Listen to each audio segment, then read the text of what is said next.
Last Friday, I learned 95 languages. Well, and actually not me, a robot that I trained to talk like me and think like me. So if you go to familyitguy.com, I have a new chatbot that I just launched. And the reason why I did this is so that non-English speakers can access my stuff.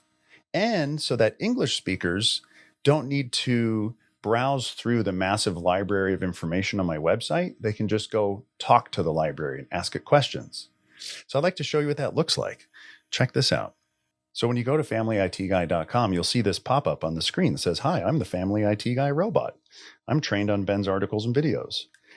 And the best part about this is now you have access to me and my consulting thoughts and my answers to your questions in ways that I cannot personally provide to you, because I'm so grateful that my work has been so successful so far. We have millions and millions of people watching Family IT Guy videos every week, and there's just no way for me to respond to everybody.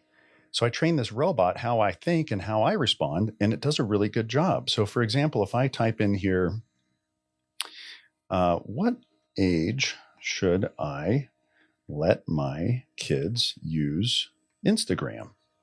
Starts off right away. Aim to wait until at least age 16. If you decide to allow it earlier, don't go below 13 and use strong guardrails. And then it tells you why, and it tells you how, and it gives you specific steps on what to do if you do want to allow it. And then it asks follow-up questions. So this is my free consulting service to you, and I'm super excited about it. I fed it all my articles, all my videos, all my lectures, all my podcasts. It knows how I think, the reasons I give.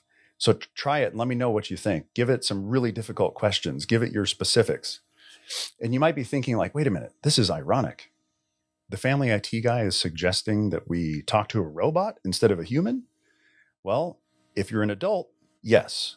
If you're a kid, do not use AI alone. Only use AI with an adult. But so yes, please give it a try, and try it in all the different languages. If you speak various languages, please type in there and see how it is, see how the translations are, and let me know if you find any weird issues. So yeah, thank you very much, and for all the support so far, and I hope you enjoy using my robot.